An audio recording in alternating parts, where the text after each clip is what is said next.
We got a chance to speak to the cast of season 5 of Slow Horses. Check out our conversation with the man who plays First Desk, the legendary James Callis. Let's get into it. Claude is such a fantastic character, and he's this sniveling, self-serving bureaucrat. He's this cunning politician, and this season, for the first time, we see him as a somewhat competent spy. But I was curious when you read him on the page versus playing him, did your impression of Claude change? Like, did you like him more as you played him?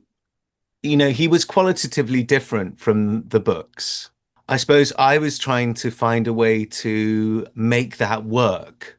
Like first of all, there's this thing about no, I'm in charge. I'm in charge. I'm in Right. charge. And then they're like, okay, you're in charge. And the first thing that he says is, okay, so what should we do? What's going to happen? There's always something fun about being in the wrong place at the wrong time, especially as well, when those stakes are so high, like so many things, it's a bit like a domino effect. It's like, there's one teetering. Is it so bad? Yeah, well, it will be if it hits the other one and then the next one. Right. And there's no, I suppose, you haven't got a contingency plan or you haven't got an exit strategy.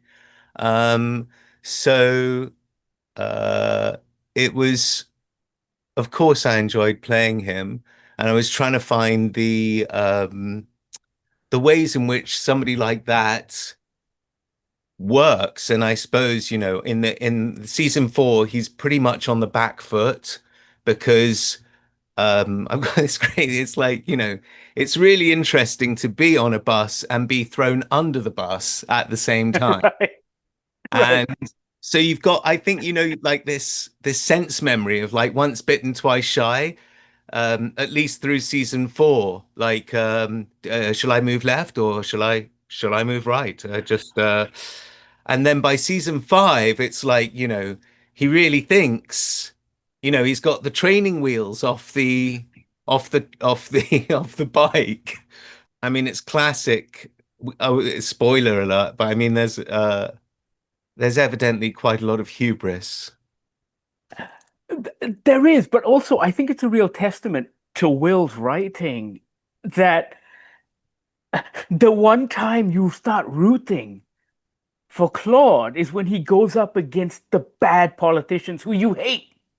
And you're like, yes, Claude, you're winning. And then in the back of your mind, you're like, no, I don't like this guy either. But, and that was a beautiful moment. It was so great. And Victoria Hamilton I was at drama school with Victoria Hamilton, and Right. we were on stage together at the Almeida as husband and wife, the Dubadats. She's phenomenal. Then she was Queen Victoria, and I was Albert's mischievous brother in Victoria and Albert. We'd go back a long way. So to give have the opportunity to act with Victoria again and Chris Villiers, that was, as you can see, I mean, Oh, it was it pretty, was, it was a gift of a scene. it was. Tell me this, like, and correct me if I'm wrong, I may be off here, but it feels like Claude has the closest parallel to Gaius Baltar with regards to intellectual charm versus moral ambiguity. Mm. I And I mean, was wondering if you dug into that acting toolbox at all for Claude. I think that there's uh again I've said this before, but a qualitative difference.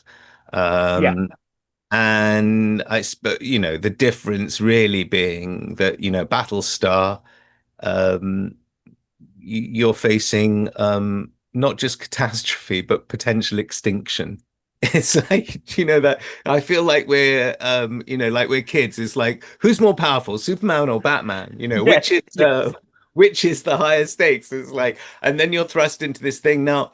in some ways, it's kind of ridiculous to think, but in some ways, Claude is actually way more qualified to do what he's doing than Gaius Baltar was ever qualified to be the president, to be whatever, a lot of things.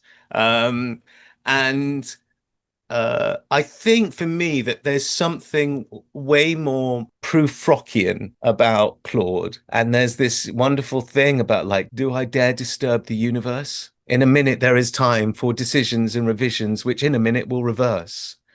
And Yeah. he's like talking about he's got a fondness to him that's actually, I think it's actually there in the books as well. Even in the scene with the gimbals, I mean, it's it's like he kind of maybe, he snarls a bit, but he doesn't really have fangs.